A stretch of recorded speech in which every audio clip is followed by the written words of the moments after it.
The White House says US President Joe Biden has pressed Israel's Benjamin Netanyahu to protect civilian lives in Gaza. Biden said he spoke at length with Netanyahu on Saturday about Israel's war against Hamas militants. They reportedly discussed the objectives of the military campaign in Gaza, but the US stopped short of calling for a ceasefire. Hamas is considered a terrorist organization by the EU and US. The Hamas-run Gaza Health Ministry says more than 200 people have been killed by Israeli forces over the past 24 hours. The violence follows a UN Security Council resolution to boost humanitarian aid. Another day in Gaza, another mass burial. Gaza's Hamas-run Health Ministry says the number killed since October 7th has surpassed 20,000. That's roughly 1% of the Strip's entire population. Israel, however, shows no sign of letting up its bombardment. This Israeli army footage purportedly shows a strike on a Hamas official being transported by car. It's part of what Israel says are expanded ground operations in the beleaguered territory. It's part of the war. It's a difficult war against a brutal enemy that's entrenched in the field, above and especially below it, as well as amongst the civilian population. We are striking Hamas, but this is a protracted, difficult operation that will continue a while longer. These expanded operations come as two of Israel's most senior cabinet members visited troops in northern Gaza. The Israeli government is under mounting pressure, internationally as the humanitarian situation worsens, and domestically. At a rally in Tel Aviv, hundreds of people came together calling for the government to secure the hostages' release. Some went further, chanting for Prime Minister Benjamin Netanyahu, also known as Bibi, to step down. ביבי ביבי תתפטר, לא רוצים אותך יותר. שביבי הוא פושע! כל העם יודע! We need to make sure that Benjamin Netanyahu will go away. He makes more harm than good, and he betrayed the people. This government has failed its citizens in every possible way, from the most basic one about basic safety to compromising its democratic values. Nothing of any value can happen either here or in Gaza while these people are still in power.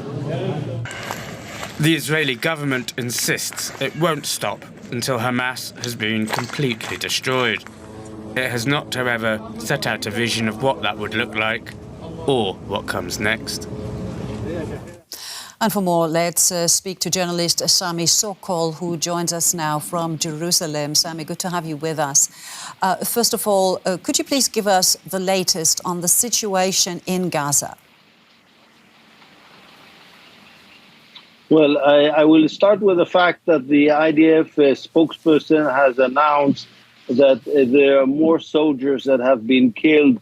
All in all, they've announced the killing of 13 Israeli soldiers in the last 12 hours in different locations, both in the area of Khan Yunis and in other places, which is to show that the Israeli forces are facing a tough resistance by the Palestinian fighters there. They're using explosive devices, anti-tank RPGs, etc. On top of that, of course, Israel is continuing to shell, including residential areas. We're talking about shelling both with artillery, air, from the sea. So this is an ongoing war that has different aspects to it. Now, we heard in this report, of course, that US President Joe Biden has urged Benjamin Netanyahu to protect civilian lives in Gaza. How much weight do Biden's words carry, enough to make Netanyahu change Israel's military strategy? Well, it's clear that President Biden has been successful in pushing Israel to accept humanitarian aid that will go into the Gaza Strip. We're yet to see how this aid that has already entered yesterday will be distributed throughout the Gaza Strip. But when it comes to the way Israel is conducting its campaign, I don't think that the Americans are micromanaging this kind of way of Israel's warfare.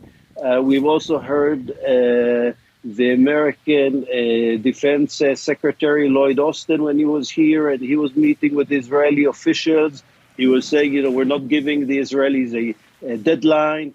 We're not going to tell them how to run the war. He said we're going to give them advice as to bring about less casualties. Well, so far we still see these kind of casualties among civilians. So we're still waiting to see what will be the impact of these statements.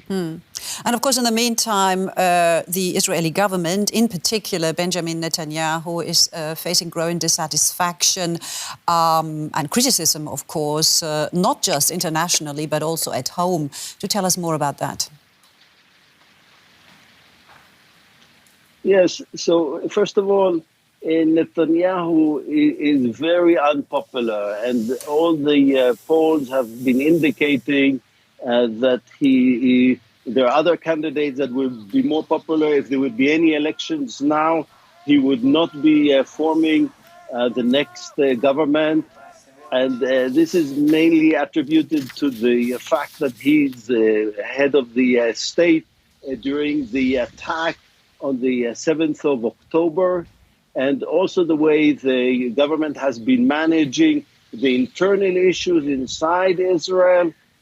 So definitely we have these calls, and last night there were protests in different locations demanding the resignation of Netanyahu.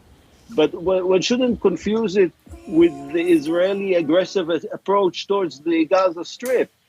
Only 11% of the Israeli public in a recent poll said that they support an immediate ceasefire that would bring about the hostage exchange.